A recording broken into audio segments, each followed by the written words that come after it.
শ্রমিক ইউনিয়নের কাগজ কি কয়েকবার তাদেরকে দেখানো হয়েছে, তারা কিন্তু আসলে আসছে, কিন্তু যারা গাঁট খায় তাদের চাপে কি এই কাগজটা কি অ্যালাউ করে নাই। সর্বশেষে আজকে কি উপরোক্ত কর্মকর্তা আসছে, লিগাল যদি হয় কাগজ আমাদের তাহলে শ্রমিক ইউনিয়ন কাজ করবে, যদি লিগাল না হয় তাহলে কি আমরা এই জায়গাতে চলে যাব। আমাদের আমি বিগত আজকে 8-9 বছর ধরে এই শ্রমিক ইউনিয়নের জন্য এই সংগঠনে আছি। আর আমাদের সর্বপ্রথম নৌ মন্ত্রণালয় থেকে চিঠি দেওয়ার পরে আমরা বিসিবিসিএল ওই চিঠি নিয়ে আসি। পায়রা কর্তৃপক্ষ একটা চিঠি করে আজিজুর রহমান স্যার ট্রাফিক বিভাগের, তারপরে ডিডি স্যারে আমরা যখন জেটিতে আসি 23 সালে, তখন একদিন এই জেটি বন্ধ রাখে। ডিডি স্যার আমাদের সাথে কথা বলছে ফোনে, তারপর ওসি স্যারে আসছে কলাপাড়ার, এই জায়গার পিডি স্যারে ছিল। পিডি স্যারে বলছে যে এই চিঠি না দিয়ে যদি বিসিবিসিএলের নামে চিঠি করে তো তোমাদের কাজ দেবো, ওটা একটা যে কোনো কাগজে লিখে দিলেও হবে। তারপর দ্বিতীয়বার আমরা পুর চেয়ারম্যান স্যারের সাথে বৈশা আর একটা চিঠি করাই অতিরিক্ত সচিব আতিকুর রহমান স্যার ট্রাফিক বিভাগ। তো ওই চিঠি করানোর পর নিয়ে আসার পরে ডিসি স্যারও আমাদের পারমিশন দিয়েছে কাজের জন্য। তারপর এদের কাছে নিয়ে আসছি, এরা বললো যে কাজটা আপনাদের এই সপ্তাহে বুঝিয়ে দিচ্ছে। এভাবে বহুতবার বলার পরও তারা কাজ বুঝাই দিচ্ছে না, কিন্তু তারা অবৈধ সিন্ডিকেট দ্বারা কাজ করতে আসে। আর আমার প্রশ্ন হইল বাংলাদেশের জনগণের কাছে প্লাস এই মন্ত্রী মহোদয় পায়রা অথরিটি তাদের কাছে, যে আমাদের 3-4টা চিঠি করার পরে এরা যে কাজ দিচ্ছে না, আমরা শ্রমিক না খাইয়া অনাহারে ভুগছি, যে আমাদের ফ্যামিলি নিঃস্ব হয়ে গেছে। আমরা প্রতিটা মানুষ এনজিওর সাথে জড়িত, আমরা এই 5-7 বছর কাজ পাচ্ছি না, আমরা ভ্যাট ট্যাক্স দিচ্ছি। তো রাষ্ট্রীয় সম্পদ এইভাবে তারা যে সিন্ডিকেটের মাধ্যমে ধ্বংস করতে আছে। আর শ্রমিক যে জায়গায় ভাই প্রাইম মিনিস্টার আমাদের যে এখন বর্তমানে আমরা গর্ব করতে পারি বাংলাদেশের জন্য, যে শ্রমিক তারপর কৃষক এদের উপর যে তার একটা মানে ভালোবাসা, যেটা আমরা কখনো আর দেখি নাই বিগত দিনে।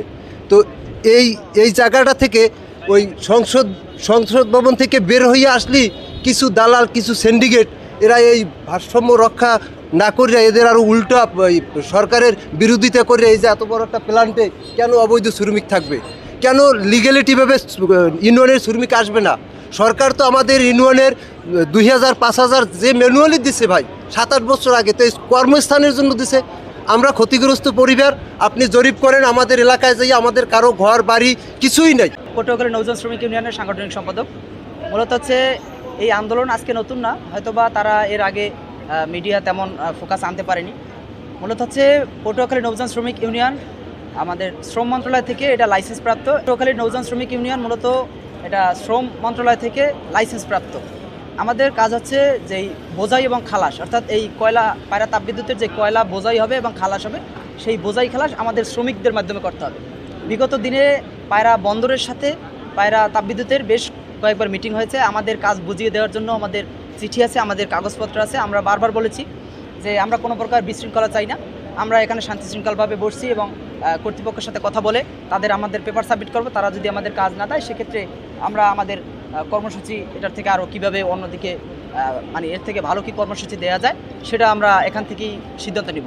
এর পাশাপাশি এইখানের যে শ্রমিকদের ন্যায্য মূল্য যেটা দেওয়ার কথা সেটা দেয় না। এর বিগত হাসিনার আমল থেকেই শুরু করে এ পর্যন্ত তারা বিভিন্ন সিন্ডিকেটের মাধ্যমে এই বন্দর এই যে জেটি কার্ড সেটা তারা চালাচ্ছে। এখন আমাদের কথা হচ্ছে যে শ্রমিক ন্যায্য মূল্য পাচ্ছে না। শ্রমিক যাদের এই শ্রম মন্ত্রণালয়ের আন্ডারে যাদের কার্ড আছে সেই কার্ডধারী শ্রমিকরা কাজ পাচ্ছে না। এখানে অবৈধ সিন্ডিকেটের মাধ্যমে অবৈধ শ্রমিক দিয়ে মূলত হচ্ছে এই কাজটা করানো হয়। এখন আমাদের দাবি এই শ্রমিকদের ন্যায্য মূল্য এবং তাদের কর্মসংস্থানের ব্যবস্থা করা। যেহেতু তারা অনেক দিন যাবৎ সরকারের কর দিয়ে আসছে, এরা প্রতি বছর এই সরকারকে কর দেয়। তো আমি সাংগঠনিক সম্পাদক হিসেবে এবং এখানের যারা আছে অধিকাংশ হচ্ছে এই পায়রা তাপবিদ্যুৎ কেন্দ্রে ক্ষতিগ্রস্ত পরিবার এবং হচ্ছে ক্ষতিগ্রস্ত এলাকার। তো আমাদের দাবি একটাই দাবি যে এই কাজ আজকে দিনের ভিতরে বুঝিয়ে দিতে হবে। যদি সেটা না বুঝিয়ে দেয় সেক্ষেত্রে শ্রমিক সিদ্ধান্ত নেবে যে তারা কীভাবে তাদের কাজ বুঝে নেবে। এই শ্রমিক ইউনিয়নের লোক নির্যাতিত এবং এখানে পায়রা বন্দরে এবং এই তাপবিদ্যুতে বিভিন্ন সরকারি সংস্থায় জায়গা ঘর দুয়ার তারা সারা ওই সরকারকেই জায়গা জমি দিয়েছে, কিন্তু এই শ্রমিকেরাই এখানে কার্ডধারী এই শ্রমিক ইউনিয়নের। এরা কাজ করবে এই পায়রা বন্দরে করবে এবং এটার নাম কি আরপিসিএলে করবে, তাপবিদ্যুৎ যে কয়টা আছে সবটাই এরা কাজ করবে, ইউনিয়নের লোকে কাজ করবে। এবং বিগত দিনে অনেক বৈঠক হয়েছে কিন্তু সমাধান হয় না, কারণ ও সময় ফ্যাসিস্টের লোক ছিল এবং ফ্যাসিস্টের কর্মকর্তারা ছিল।